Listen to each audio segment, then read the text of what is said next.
Welcome to Nerd on Nerd with me, Ellie Kempster. And me, Liam Underwood. And in this episode, it's the one that I think a lot of our long-time listeners have been waiting for. I don't think they have. Well, you know, I think it's pretty obvious that one of the best episodes we've ever done was when we discussed High School Musical, which I believe was your kind of first experience with the film. Yeah. And we're kind of, you know, we're revisiting old ground in that we're doing High School Musical 2, which you have seen before, and I've seen before, but we didn't really discuss last time, did we? No, we were doing the first film. Exactly. So this time we're doing the second one, and I think everyone's excited. I don't think they are. I'm excited. But first, before we get to talking about that, we've got catching up with Ellie and Liam. So Liam, what have you been up to? Well, it's just been busy. Busy. Yeah? Been a busy boy? Yeah, how'd you visit? Yep, I came down last weekend. Yeah. So we had a very special day, and then we had Super Bowl Sunday. Yeah, so what was the special day, Liam? Why was it so special? So, on the Saturday... Well, let's go through the weekend chronologically, shall we? Oh, of course. Let's just lay out the whole weekend. It started on Friday, didn't it? It started on Friday. Yeah, and you actually got down in, like, a surprisingly reasonable time. I got out of work slightly early. Yeah, I was a little bit shocked. Because I was still getting ready, and you rocked up, and I was like, wasn't expecting that. I mean, I wasn't that early. Like, seeing as the place was stopped serving food at 10. Yeah, okay, but here's the thing, right? When we're like, Ellie, can you get to us between 9 and 9:30? Between me and Kat, we know that's code for she'll be here at 9:30. I'm not usually late to things. I'm usually on time. When I come down to you, it's just whenever I get out of work. Yeah, exactly. So we were like 9:30, but no, I think you got here for like 9 bang on. So well done. Thanks. We went to Muchos Nachos. They're having problems. Yeah. Well, this is devastating news that I've been told by Liam. The Muchos Nachos, the Mexican restaurant / pub near Liam is it how do you say that? Is it hookah? Is that what it's called? Oh, hookah bar. Hookah bar, yeah, it's that as well. Has it? Has it got hookah there? Yeah. Jesus Christ. What a mismatch of cultures. Well, this is what you get when you live in the city. It's a little bit like someone sort of looked around at your local area and went, what are the things missing here? Mexican restaurants, hookah bars, and pubs. They just merged it all into one. It's brilliant. Yeah, so we went there, but just a slight... I mean, this isn't really going to be of interest to literally anyone, but the backstory to this is the people that own the property, they bought it, like, say, 2 years ago for about... I think the price that they bought it for was, like, £400,000. Okay. And then last year... So they own the property, but then you've got someone else that actually owns Muchos Nachos, right? Yeah. And I'm assuming they're, like, renting the property, essentially.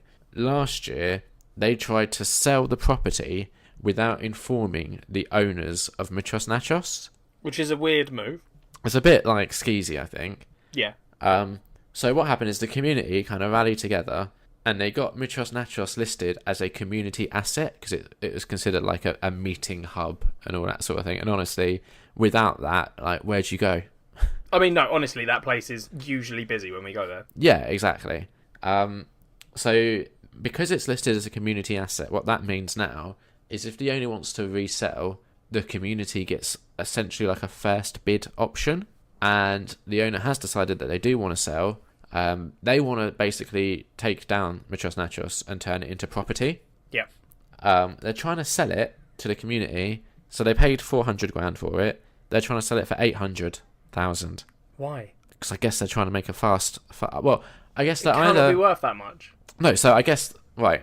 Their plan is to make it so ludicrously expensive that the community can't afford it, and therefore they get to do what they want with that property. I feel like that can't be legal.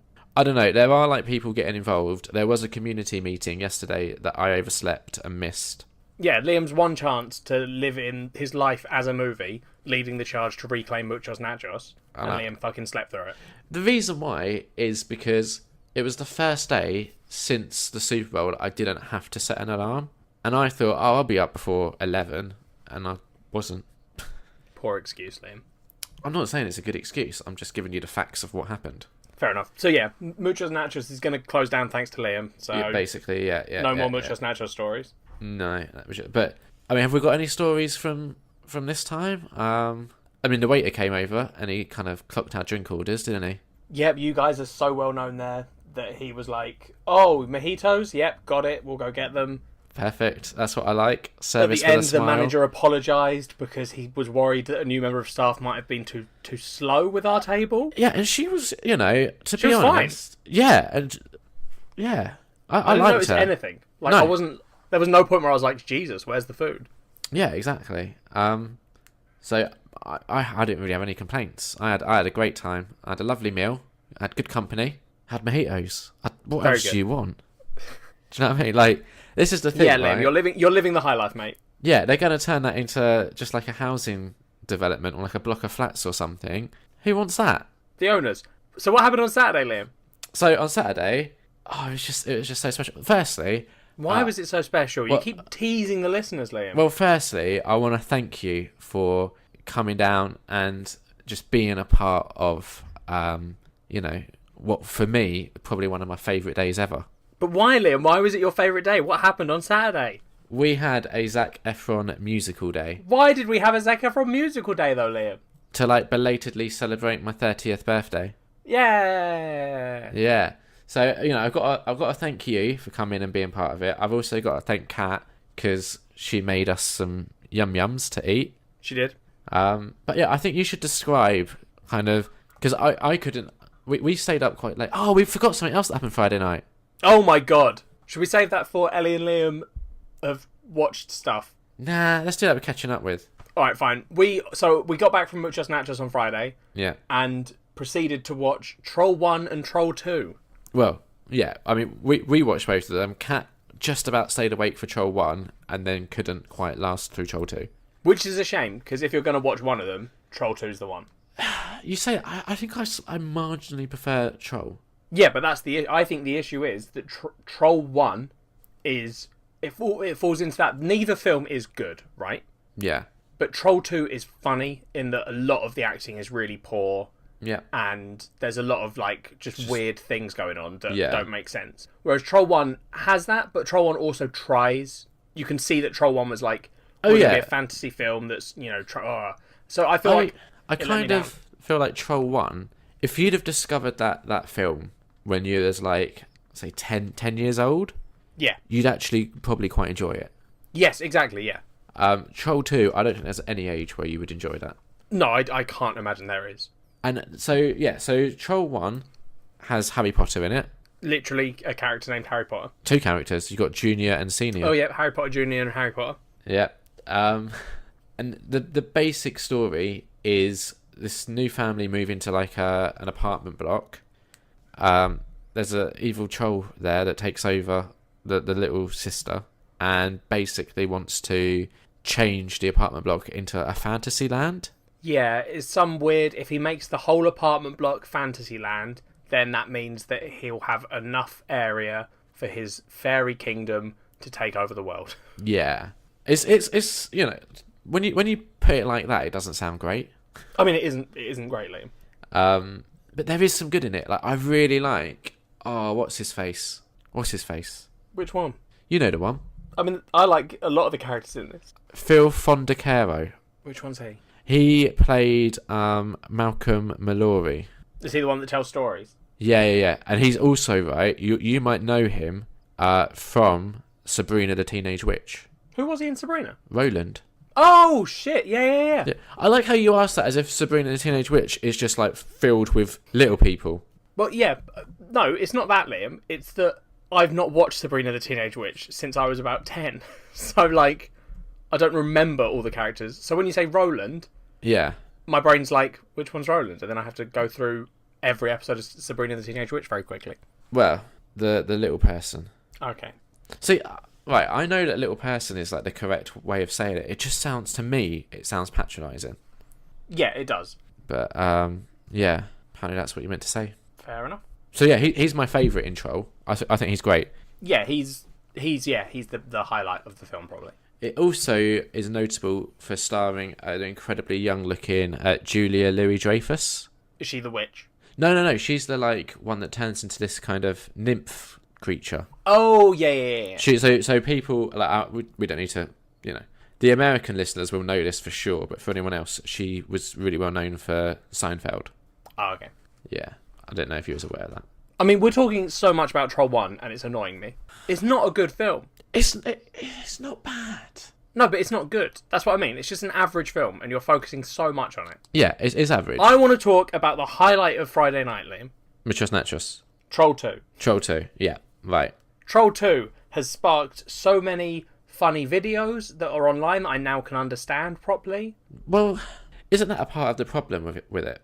I mean, so there was the whole, like, I'm waiting for that one line. Yeah, but the other thing is, I think all of the really, really bad bits you've probably seen online if you watch those clips. It's mainly the like, they're eating her, now they're going to eat me. Oh my god. Oh my god, that's it. Oh my god. Yeah. It's amazing. It's such a bad film. I mean, one of the best things about the film is that Troll 2 and Troll 1 are in no way connected. Literally, there is no connection between the two films. Yeah. Troll 2 is all about goblins, not trolls. Yeah. Who? Where do they live? Nilbog. That's right. Yeah. See if you can figure that one out, listeners. It's a real puzzle there. They look different. They're not even the same costume as the troll. Yeah. It's just incredible. Like, it's honestly totally irrelevant to the first film. It's got nothing to do with it. And I don't... Clearly someone just was like, I'm going to make this film. And someone else was like, well, we ran Trolls, so do you want to tie it into the franchise? But it's not even really tied in. It's exactly. Literally just a name. No, they probably went, like, do you want to tie it into the franchise? And they went, oh, do I need to change anything? I went, nah. Yeah. So can I, like... This happens fairly early on in the film. It's a very minor spoiler. I think you can spoil Troll 2. Yeah, I want to just give our listeners a kind of a glimpse into how insane this film is. And it's maybe not one of the more famous scenes, okay? So for the goblins to turn the people into goblins, they have to eat this weird food. Yep. And this family arrive in Nilbog, and they're doing like a house swap with a family that live in Nilbog. Yeah. And they've laid out this lovely spread for them. Now, it just looks so delicious. Normal foods covered in green goo. It does. The little kid, Joshua, his granddad died not too long ago, and he keeps seeing him and talking to him, and that's obviously concerning to the parents. And the granddad's kind of giving him a bit of a heads up about kind of, oh, don't let them eat the food. Bad things will happen. And the granddad somehow stops time for a minute to give Joshua a little moment to catch himself, have a little think, and try and figure out, right, how am I going to stop my family eating all this food? Yeah. Joshua picks the only sensible way. Yeah, I mean, he could just like pick the food up and throw it in the trash. Yeah, he could. I mean, there's a lot of things he could do. He could pretend he's taking a bite and be like, "Oh my god, this is rancid." Yeah. But no, little Joshua decides, "I'm going to piss on it." Yeah. All of it. I'm just going to piss on all of it. Yeah. And he gets grounded. Yeah. Obviously. So this leads to one of my favourite quotes that just kind of perfectly sums up how insane this film is. The dad is dragging Joshua to his room, and as they're kind of going along the hallway, all of the rooms have the family's names on. So the previous family have kind of put some thought into where everyone should stay. And the dad says, "Do you see this writing? Do you know what it means? Hospitality. And you can't piss on hospitality. I won't allow it." Throws Joshua into the room. Is reaching for his belt, and you're like, wow, this is about to get dark. Like, I don't know where your head was at during that scene. Oh yeah, no, I 100% was like, oh my god, this dad's about to beat the kid. Yeah, if not worse. Yeah. And then Joshua says, "What are you going to do to me, Daddy?" Which is also just like, at that point, I'm like, oh, this is not going to be a pleasant film, is it? No. And then the dad responds, "Tightening my belt one loop so that I don't feel hunger pains, and your sister and mother will have to do likewise." It's amazing. I mean, so that's insane, right? It's insane, and I just want to point out, so there's very obvious insanity in that scene. The pissing is just ridiculous. The whole quote of tightening the belt is ridiculous. Yeah. But just look a little bit deeper as well, and you can see that there was no thought going into this film, because who goes to a house share and doesn't bring their own food? Because they're surprised by the food. They're like, oh, they left us food. Like, they're shocked. So what were they going to do? What do you mean? So, well, they went to a house share, right? Yeah. They were not ready for there to be a laid out spread of food ready for them to eat. Yeah. Okay. Yeah. So that means that they had gone to this house and they must have been ready to go and get dinner somewhere or buy some food. Yeah. Instead of being like, well, fine, I've now got to go buy some food, the dad says, I'm going to tighten my belt so I don't feel hunger pains, implying that he is not going to let the family get food that night. Yeah, no, that's a good point. That is. Do you see what I mean? Like, yeah. They went there completely unprepared, completely. If the other family had not left out food, they'd have just been hungry. Yeah, no. So that's what I mean. There's no thought at all in this film. It's amazing. No. So, and I think the reason why we wanted to watch Troll 2 is because we're both pretty big fans of The Room. Yeah. And like, so Troll 2 has a documentary about it called The Best Worst Movie. Yeah, I need to watch that. Same, but I don't think it is the best worst movie. It's not. The Room is obviously the best worst movie. I don't think anything could knock The Room off at this point. No, like when you're talking about like sheer entertainment, I think The Room pretty much consistently delivers. Whereas Troll 2... The Room is non-stop, and Troll 2 definitely has some gaps where you're like, I'm this just a bit bored. Funny. It's just boring. Yeah. Like they try and do some plot stuff, and you know, where it mostly fails is probably the acting, I'd say. Fails as in bad fails or good fails? Like, for a film. Oh, yeah. The acting is atrocious. Yeah. But there's only like a couple of moments where the acting, or even the dialogue, like the script, are particularly like entertainingly bad. Yeah. So, I don't know. It's just... It's average. I think it's worth a watch just so you can experience the insanity. Yeah, but it's not like The Room where I'd be like, oh, let's just have a hilarious night where we watch Troll 2. Exactly. So yeah, that was our Friday night. Then we had the Saturday. Liam's birthday. My belated birthday party. And so I want to ask you, because I couldn't sleep that night because I was just so excited. So I woke up early. Kat woke up relatively early. I woke up at a normal time. Well, and yeah, what did you see when you came down the stairs? Because things had changed. Things had changed. Imagine that when you die, there's no chance of going to heaven. You know that you're going to be in hell. And picture, like, the worst thing you could walk in on. That is what I experienced Saturday morning. So you walked in... I blearily-eyed, walked downstairs. Donald Trump fisting Theresa May. I opened the door. In the bum. And I saw Zac Efron and the cast of High School Musical just everywhere, just surrounding me, all of them. And I also saw two of my friends put on Zac Efron masks, which looked like something out of, some sort of old, horrifying art that some dude made when he was drinking absinthe. I think if I'd have still had like a video camera, we could have made a pretty cool, like, spooky little short with those masks. Honestly, if a murderer wore one of them, like, that would be believable and scary. Yeah. Like, we should have done one where it was like Kat coming downstairs and like maybe you in the kitchen wearing the mask, and she's like, "You're not Liam," and then you just turn around and it's the mask. Yeah. But anyway, so what you've just described basically sounds a bit like heaven. Yeah, see, that's the thing, is that it is Liam's heaven, which is what happened for his birthday. Because we had bunting up on the walls. Yep. High School Musical bunting. Different types. We had two different types. We had some from High School Musical 3. Two different types of plates? No, I think it was just the one type of plate, but it had two different designs on. Okay. We had two different table covers. Yep. We had napkins. Two different types. Yep. We had two different types of like plastic cups. Yep. We also had fridge magnets. Yeah, that's true. I forgot about the fridge magnets. Yep. Yeah. We had cupcakes with Zac Efron's face on. And a big old birthday cake with Zac Efron. Big old birthday cake with a topless Zac Efron. And what did the birthday cake say? Happy birthday, Liam. Brilliant. It was so good. Why is that the bit? What? Of course it said happy birthday, Liam. Yeah. No, it might have just said happy birthday. Yeah, I guess. Yeah, sure. So, it was me. I'm Liam. And thus commenced the horrifying day. It was actually quite good. Yeah, it was brilliant. And you got me a present, of course. I did buy you a present. Yeah, do you want to explain what that was? I bought Liam the first a box set of the first, I think it's first 4 books in the High School Musical book series that was made. So reviews of those will be coming. I can't wait. Yeah, I'm looking forward to that as well, to be honest. I've just got to get through my current book I'm reading, which is Lauren Graham, Talking as Fast as I Can. Fair enough. About her life. So yeah, Zac Efron Musical Day. We watched 5 Zac Efron musical movies. We started with going to an IMAX showing of The Greatest Showman. Incredible. Absolutely loved it. It's just such a wonderful film. Then we watched High School Musical 1 sing-along version. Yep. You sang along? Well, Liam had a thing where he wanted me and Kat to sing along with every song. Yeah. Which, as me and Kat pointed out to him, is...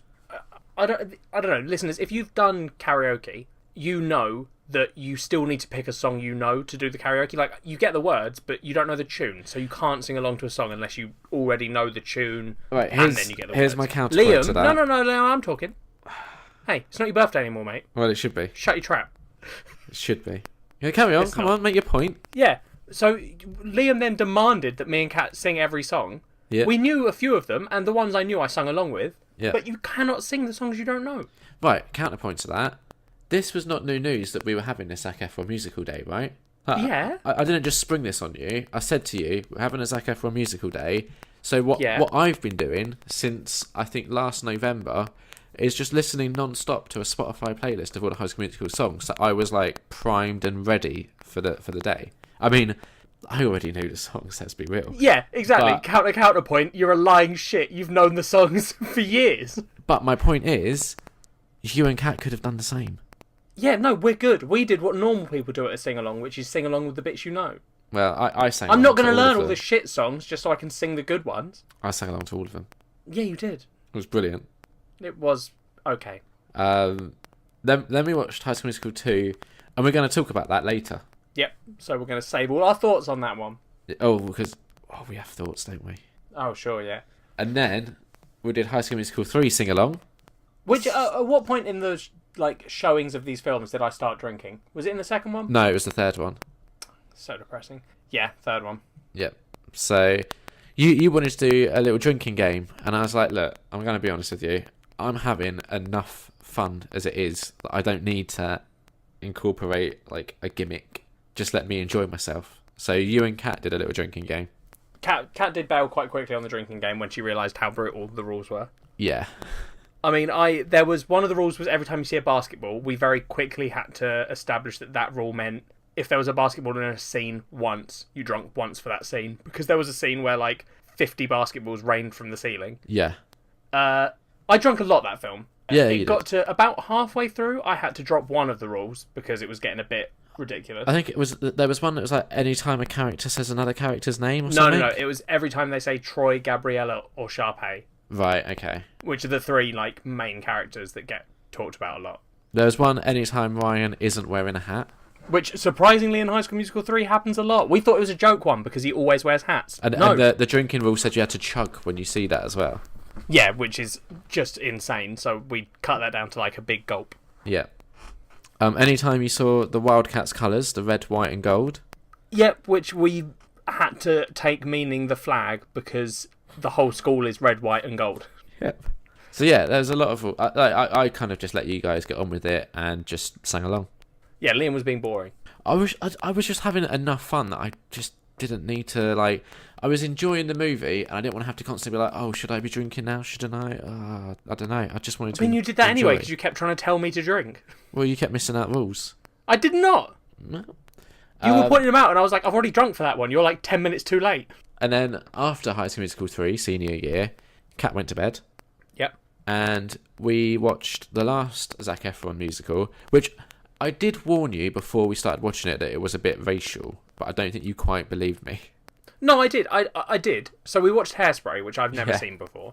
And, like, I didn't know anything about Hairspray. So Liam was like, oh, it's a bit racial. And I was like, oh, okay, fine. So, you know, it's going to have some of the, like, there's racism, blah, you know, they're going to try and figure it out.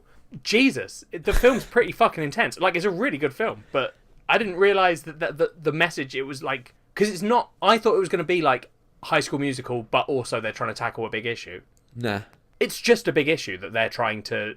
That the whole film is like, look, here's this huge problem back in those days. Yeah. And it's really cool. I really like the film. It is good. It has John Travolta in it, playing a woman. I think in quite a impressive... Like, I know you said you was impressed by his ability to dance in heels. Yeah, no, it's hugely impressive. Yeah, and you had Christopher Walken, who played his husband. Her husband. I don't know the right terminology when it's a character actor thing. She was a girl in the film, so her. Yeah, yeah, but played John Travolta's husband. Yeah, that's fine. Cool. I always liked seeing Christopher Walken in movies. Yeah, he's so good. I had a theory that I think he has a clause in like all of his contracts, pretty much, that whatever movie he's in, he has to do a little dance at some point. Yeah. Because like it makes sense with Hairspray, but there are definitely there's movies I've watched with him in where he's just started dancing, and I'm like, I don't know why. I think the only one that immediately comes to mind that he doesn't dance in, I think, is Pulp Fiction. Yeah. Yeah. But yeah, he's just great. He is. He's just awesome. And yeah, Zac Efron, he's in it, but he's not a main character, which is disappointing. But for a Zac Efron musical day, I think you do have to include Hairspray because he has songs. Yeah, it made sense. It fit in. Yeah. So, okay, if we leave High School Musical 2 out of this, where would you rank those films that you watched that day? Greatest Showman. At number 1? Yep. Okay. Hairspray. Okay. High School Musical 3. Yeah. High School Musical 1. That surprises me. Why? A lot of people think that High School Musical 3 is the worst of the trilogy. Now, I don't agree with them, but it seems to me like you're saying, it's potentially your favourite. I think saying favourite is a bit of a stretch when we're talking about High School Musical, but yeah, sure. But I think we can all agree it was a very special day. High School Musical 1 has clearly the low budget one. Well, yeah. It was a Disney Channel original, is when they wasn't got it? Given everything. High School Musical 3, they were like, here you go, take all the money, make a film. Make a rotating hallway. Yeah, fuck yeah. It's brilliant. Sure. But yeah. What's your ranking? Where would you put them? Greatest Showman is at number 1, definitely. Obviously. Then it's the first High School Musical. Then it's High School Musical 3. And then it's Hairspray. Okay. But Hairspray is really good. But I just, I love my High School Musicals, don't I? You do. I obviously loved that day, but I'm curious, did you have a good time at least? Yeah, it was a good day. Good. Yeah, so thank you for being a part of it, and thanks to Kat for helping with it, and making cupcakes and all that sort of stuff. Yeah, thanks, Kat. Yeah, and the only disappointment, I think, is I tried to organise an entertainer to come over and teach us.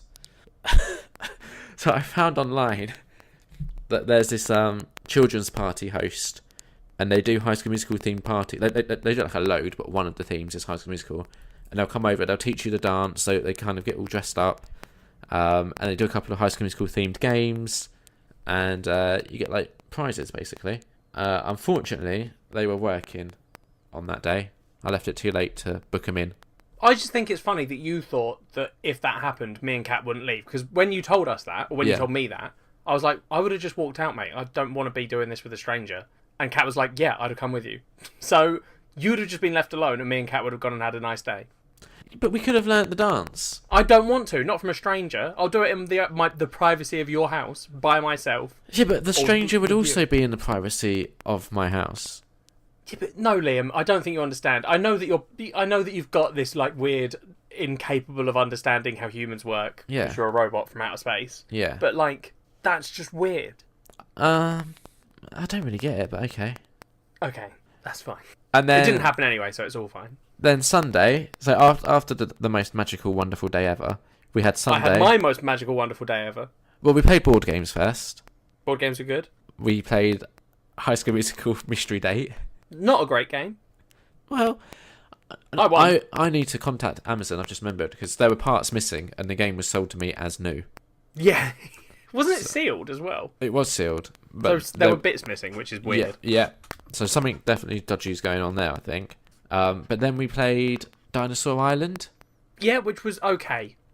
There's a lot of mechanics to it, and the juice isn't worth the squeeze, I don't think. I do wonder if it would have been better if we'd played a long game, because we played the short game as like a let's learn this game. Yeah. I do wonder because I feel like if you're playing a long game, there's more time to like be planning stuff, because it felt like, I only ended the game with having built 2 dinosaurs. Yeah.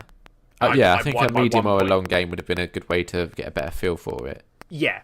So, yeah, I'm not ruling it out immediately, but, like, first impressions... Not amazing. Not amazing, no. And then we played Mysterium. Which was really fun. I like that, which is odd, because I can't stand Dixit, and it's a pretty similar game style. It is, but I think the difference is... So, basically, in Mysterium... Is it Mysterium? Mysterium, yeah. in Mysterium, one player is this ghost who's been murdered. The other players are psychics who are trying to solve the murder. And the idea is that each player gets randomly like given a character, a location, and an item that the ghost is trying to get them to pick out of 6 cards, for example. And the ghost can only do that. The ghost can't talk. They can only give the players cards out of their hand. Art on them, basically. So so you're literally like, if you're trying to get, for example, say that I was trying to get Liam to pick a scalpel. Yeah. Which was one of the ones, or a switchblade, I think it was. Yeah. Or like a shaving blade thing. I'd give him, swords. Any picture that had a sword in it, I was like, okay, there we go, swords. He's got swords. Liam will point out that there's blades in that. There's only one blade on the table. Liam will pick that. Of course, when you're playing with Liam, that doesn't happen. That's not how Liam works. So, he, of course, went for the fork, because swords, they're like knives. I'm not going to pick the knife. I'm going to pick the thing that's connected to knives. Yeah. Yeah. Also, Liam got himself stuck when I had a little go at trying to get him to... It was very early on, before I'd remembered Liam's brain, sort of the way it works. Yeah. So I gave him some things that were... gardening related. Well, they all had art in them. They were all like someone had been drawing or writing in the sand. But Liam did notice that there was a lot of grass in the photos. So, of course, it was the gardener. And by gardener, Liam means explorer. Yeah. Because... they had a little trowel. Exactly, she had a trowel, so therefore it connects to gardening. Yep. It's difficult to play with Liam, but it is also a lot more fun. It is. I think, like, I don't know about you, but I struggle with Dixit because I just don't really see the point of it. But Mysterium kind of sidesteps that by it gives you, like, a focus, if that makes sense. Yeah. There's a very clear goal to what you're doing and a time limit. I think that time limit really works for that game. Yeah. I was worried because I was like, it's only 7 turns. That is not a lot of time. Yeah.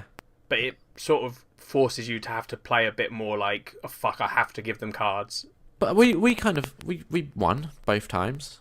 We did. We were playing the easy mode. Yeah, we had one where you were the ghost, and then we had one where I was the ghost. Yeah, I did love Liam being a ghost is amazing. Why is that? I mean, what was the best one where you gave me it was a picture of a circus ring. Yeah. Pillows all around the outside as like a crowd. Yeah. And then a floating bed in the middle. Yeah. And me and Kat, because you're allowed, so the 2 psychics are allowed to talk to each other, and so you can sort of help each other. If one of you's like, really, I think I'm making this guess. It's really off-putting as the ghost when you hear the 2 psychics talking and they're just like miles away, or it's even more off-putting when they kind of mention the thing that you want them to talk about, but they're like, nah, he wouldn't think that, nah, and you're like, oh, I would. Yeah, I mean, I had that with you, and then me and Kat both had that when you were the ghost. Yeah, because your brain doesn't make sense. Because what was it you were trying to point me to? A picture that had a chair in it. Yeah, there were 2 location cards that had chairs in them. Yeah, and Liam's idea of like the circus with pillows and a bed being a chair was he was like, it's comfortable. Yeah. That's so But the other thing unhelpful. is, like, you say that there's 2 locations with chairs in. I don't see what the other locations are. So that is fair. That. So... Yeah, you are trying to. It is difficult. Yeah. As the ghost, you do sort of see them. Basically, the first round you don't see them, but then because you're coming out to move the tokens around, you can sort of look and be like, oh, yeah. Okay. But I very deliberately didn't because I thought might be cheating. I think you're meant to. Yeah. Okay, well, there we go. But anyway, yeah, it's a really good game. If you've got a minimum of 3 players, I would honestly recommend you give it a try, because it's so fun. Yeah, I think you can play it with 2 players. Oh, that's true, you can. I don't know how the 2-player one would go. No, but yeah, it's. I think if you like Dixit, this is better, I would say. And if you don't like Dixit, this is brilliant. Yeah. Just give it a go. Yeah. So yeah, Mysterium, probably game of the day. I think so, yeah. But High School Musical 3 Mystery Date was also up there. Well, actually, Liam, you say game of the day. Well, yeah, okay. I think the game of the day, Liam, was the Super Bowl. Yeah, we stayed up stupidly late and watched the Super Bowl. Woo! Super Bowl. Pats vs. Eagles. Yeah, you got excited? Well, no, I didn't. I was very bummed out about the Super Bowl. I don't know if listeners remember last year. Remind them. I was very upset because it was the 2nd year in a row that the Patriots had won a game. You had a real little sulky fit last year when we were watching it Personally, together. I didn't feel like they deserved it. They had been accused of cheating in the season before. Tom Brady is a moody piece of shit who always looks miserable. And, so they'd won 2 years in a row. And the first time they won in that little sort of winning spree, they had beaten my beloved Seahawks. Yeah. That So was a very great game. sad. Great game. We fucked that up. That was on us. Us Yeah. losing to the Patriots that year was entirely on the Seahawks. So, Yeah. fair enough. Then they beat the Atlanta Falcons, which... That was an incredible game. It was a good game, but I was felt like the incredible. Atlanta Falcons deserved the win because they'd been playing well for the entire game and then just fallen apart in the last quarter. And the Patriots just absolutely dominated that last quarter and won. Yeah, which was the sort of vibe that everyone was getting from this game. It felt very much like it's going to be the same. Eagles take an early lead. Patriots just sort of stick with them. They get ahead very slightly at one point, but they're sort of staying around the same thing. But then in the fourth quarter, where most teams start to fall apart against the Patriots, the Eagles had some of their best plays. Yeah. And it was a glorious game. And then the Patriots lost, and Tom Brady stormed off the field and didn't shake the quarterback's hand like a dick. Yeah, but you was really happy. Oh, I was so happy. Yeah, I mean, the thing is, I don't really have a team that I follow. I enjoy the game, but I'm not American, so I don't know how to pick a team, You just pick one that you like. Yeah, but I don't watch enough of it to have one that I like. Well, the thing is, Liam, at this point, whilst you don't have a team, you have picked the Patriots 2 years running. Yeah, but, well, so you 3 are years. you are a default Patriots fan. 3 years running, but that's only because I like Sorry, picking the 3 team that you're not, that you haven't picked, because it makes it more interesting. Yeah, I don't think Liam understands how sports works. He thinks you have to pick an opposing team to find the game interesting, which is weird, but whatever. Well, no, because like last year when you was all sulky and stuff because the Patriots won, I was really happy. Yeah, but you were happy because I was upset, which is mean. Yeah. It's brilliant. That's sports. So That's when the how Patriots sports lost works. this one, I turned round and was shouting a lot at Liam, who was very much like, I don't really care. And I was like, I know you don't, but I don't have any other Patriots fans to shout at, so I'm going to shout at you. Yeah. I'm just going to, stick with the whole, whoever you are going with, I'm going against sort of thing. That's fine. But, so yeah, I was backing the Patriots. I thought they'd put it out the bag again. I really did. They didn't. I don't really care. It was a good game. It was. And it was the Eagles' first Super Bowl win, which is, I think, quite cool. Yeah, and Justin Timberlake did a halftime show, didn't he? A little bit disappointing. Yeah, wasn't great. The audio was weird, right? Yeah, but I don't know if that was necessarily his fault or if it was our coverage. No, yeah. I mean, I'm not blaming JT for the halftime show being bad, but that is something that factors. It's like if you go and see a festival and sometimes the speaker stacks go wrong. Yeah. I've had that with a few bands, like Paramore. The entire speaker system went down in their set. Oh, that's a bit awkward. Yeah. So, but they pulled it off because they then played acoustic songs for a little while and managed to get a speaker working so everyone could hear, and it was this really cool moment. But that still affects your enjoyment of that show, right? Yeah. It's not the show that no, one but I'm that they not blaming wanted to do. Yeah, I'm not blaming JT, but the fact that the entire audio for that section seemed slightly muted. Yeah, it was weird. odd. Yeah. And then I don't know if I know enough Justin Timberlake songs to really I got a lot, and I was like, oh yeah, I remember that from whenever. Yeah. The other thing is, obviously watching it in the UK, we don't get all of the commercials, which is another big part of the day, I think. Yeah. Some people go in just for the commercials. Yeah, so it's always feels a bit like we're getting half of the experience. I mean, I watched the commercials the next day. I went and saw the best ones. Yeah, same. The Tide Pod ones were good. Yeah. Well, it wasn't necessarily Tide Pod, was it? It was just Tide. It was just Tide. Yeah. But so when the Americans get commercials, we get this a couple of Brits and some other it's been the same 4 people every year that we've been watching it so far, I think. They're so good. I love them. And yeah, they kind of just provide a bit of context because they're aware that probably maybe not most, but a fair few people that are watching it maybe aren't fully aware of the rules and stuff. And 2 of them are ex-professional football players. One of them's a what's it called? Not a commentator, but Correspondent. Something like that. He writes about the what's his face, the one that was always on the right. Yeah. He's like a expert basically. He's like a journalist or something that writes up about the games and shit. Yeah. But yeah, and they're always mean to him, and it's hilarious. Yeah. Not even deliberately mean, just he'll say something. They'll be like, "Oh yeah, so the Patriots are doing this," and he's like, "Actually, I think the Patriots are doing this, and I don't think they're going to win." And then everyone's like, "Yeah, fine." Yeah. And he's like, "Oh, okay." Oh, it's great. I do enjoy those guys, but I would also like to see the commercials. Yeah, but I think it's good, especially for you and Kat, who I don't watch a whole lot more than you, but I watch it occasionally and I sort of know what's going on. Yeah. I imagine having them sort of being like, look, here's what you just saw and why it's interesting. Yeah. It does I help. imagine that is... Because that definitely helped me when I started watching, having them be like, here's what that was. I think I've got a good handle on most of the general gist of it now. There's just like certain plays and stuff where it's nice to have a bit of context around it. Yeah. But yeah, so that was that weekend really. Yeah. Then 45 minutes of this show. Yeah, we got to bed at I think like 4:30 in the morning. Yep. And I had to be up for work the next day at like 9:30, so that was a struggle. I had to get up at... I think I got up at 10 in the end. Yeah. And got straight in my car and drove home. Yeah. To go into work. Yeah. I think that might be why I overslept for this town meeting yesterday, because I was still kind of catching up on sleep. Yeah. I think in the future I'm definitely going to try and properly book that day off. Yeah, that's probably smart. Yeah. I mean, I had been really smart in that I'd moved all of my meetings to the afternoon, so I wouldn't have to get up early. And then someone came and booked a meeting in for 10 a.m. that I just couldn't not do.